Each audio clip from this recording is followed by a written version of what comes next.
Fala pessoal, meu nome é Renan Pieri e hoje eu vou comentar o vídeo da economista Mônica de Boll que está no YouTube. Você tem o link aqui abaixo com o vídeo da Mônica. Eu já tive um diálogo indireto com a Mônica no programa da Mariana Godoy Entrevista, que foi ao ar na última quinta-feira da semana passada. Hoje eu estou gravando no dia 16, então domingo 15, 14, 13, 12. Não, foi na sexta-feira. Foi na sexta-feira passada, dia 12 de março. Muito bem. E no comentário que eu tive da Mônica, que foi ao ar no programa e eu acabei respondendo, a Mônica tinha feito um diagnóstico dessa crise e apontado lá uma ação enérgica do Estado para acabar estimulando a economia. É, eu acabei respondendo no programa, se você quiser também ter o link da entrevista aqui abaixo do vídeo. Mas no caso, nesse último vídeo da Mônica, ela acabou sendo mais enfática no que ela acha do que devia ser feito. Então, só para retomar aqui, qual que é o ponto dela? Você pode assistir o vídeo dela depois o meu, mas enfim, qual que é o ponto dela para resumir? Essa crise não tem precedentes, é uma das mais graves que a gente tem nos últimos anos. Ela espera uma paralisação da economia por meses, coisa de 8 ou 9 meses, uma paralisação muito grande.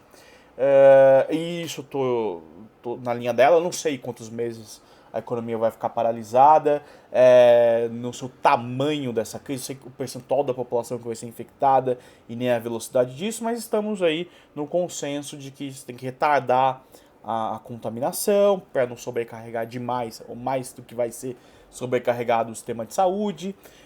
Enfim, o diagnóstico é parecido, tá? Também concordo com a Mônica no sentido das ações setoriais, talvez. O caso dos trabalhadores informais, que vão precisar de um amparo, mas não necessariamente pelo amparo em si, de uma renda, ela chama de renda universal, básica, mas acho que não necessariamente em relação ao amparo em si, mas para forçar a quarentena. Então, nesse sentido, é mais um benefício condicional, né? Quer dizer, você fica em casa e recebe o dinheiro, sobretudo para as famílias mais pobres. Ela fala em 30, 40% de aumento para o Bolsa Família, eu acho que isso talvez seja o ponto, mas o ponto é mapear essas famílias mais pobres, a gente tem tecnologia para isso no cadastro social, e você pode pensar em algum programa de curto prazo, 2, 3 meses, 4 meses, não sei quanto tempo, mas uma coisa que não ficaria cara, necessariamente, e ajudaria no processo de retardamento do vírus, né? O que é fundamental para não ficar caro demais o sistema de saúde. Então, você pode pensar que uma maneira de economizar dinheiro com saúde, você promover algum tipo de renda básica assim. Aí eu começo a discordar da Mônica. Aonde eu começo a discordar? Na questão macroeconômica. Quer dizer, para a Mônica, o país precisa de uma espécie de um New Deal de investimentos públicos em infraestrutura para o país não sentir tantos efeitos assim da crise. É aí da onde vem o recurso para um New Deal. Vem do relaxamento do teto de gastos, até do suspensão, ela fala em 2 anos de suspensão do teto de gastos. Enfim, vem com endividamento. Né? Por que esse ponto é ruim? Tá? Porque o que tem na cabeça da Mônica e de economistas de perfil mais keynesiano em geral é que o governo tem um poder de aumentar a demanda agregada, aumentar a PIB do país no curto prazo, aumentando o gasto. Você tem o que a gente chama de efeito multiplicador keynesiano, quer dizer, o governo contrata lá um projeto de infraestrutura, esses trabalhadores vão receber salário, seriam pessoas que estariam desempregadas, caso contrário. As empresas vão ter demanda de equipamentos, produtos para construir essa obra de infraestrutura. E são mais pessoas empregadas, mais empresas que vão empregar para fornecer para o governo.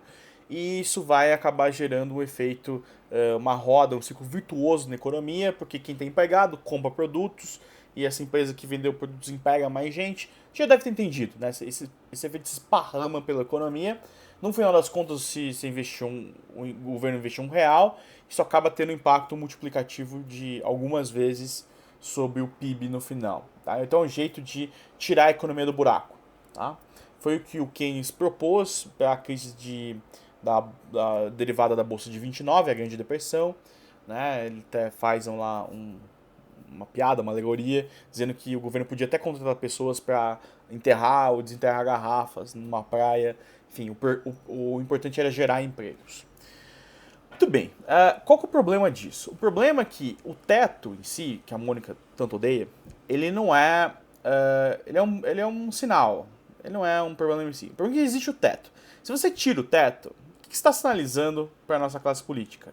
Opa, liberou gasto. Porque assim, tirar o teto, se passasse uma medida dessa, é como se a sociedade estivesse dando um ok pro parlamento e pro governo federal, pro executivo, de que mais gastos são aceitáveis, tá? E qual que é o problema disso? O problema é que você vai gerar mais gastos. E não só gastos super interessantes. Investimento numa rodovia que precisa, ou numa ferrovia, enfim, um investimento que tem um retorno muito alto, mas todo tipo de gasto, inclusive com custeio. A regra geral é que nos últimos 30 anos é que quando o governo pode gastar mais, ele gasta com custeio. Ele contrata pessoas que depois não podem ser demitidas, porque são funcionárias públicas, ele contrata, ele fixa, ele acaba congelando o orçamento, pegando uma parte desse orçamento e sendo que o governo federal depois não pode mais ter acesso, tomar decisões a respeito da alocação do orçamento. Se a gente pegar hoje, por exemplo, nesse orçamento de 2020, tem 1,7 trilhão de reais para o governo federal, e desses 1,7 trilhão, você tem mais ou menos 1,6 trilhão que já está carimbado, quer dizer, são gastos que o governo decide mais sobre eles. Salários, previdência, pensões, etc. Sobra para o governo, e foi essa a razão da briga com o Congresso, os outros 100 bilhões que ele vai ter que brigar ali, vai ter que destinar uma parte para emendas e também vai ter que pagar a conta de água, luz, enfim, gás. Não é que está sobrando esse dinheiro, é que o governo decide, mais ou menos, decide o que fazer.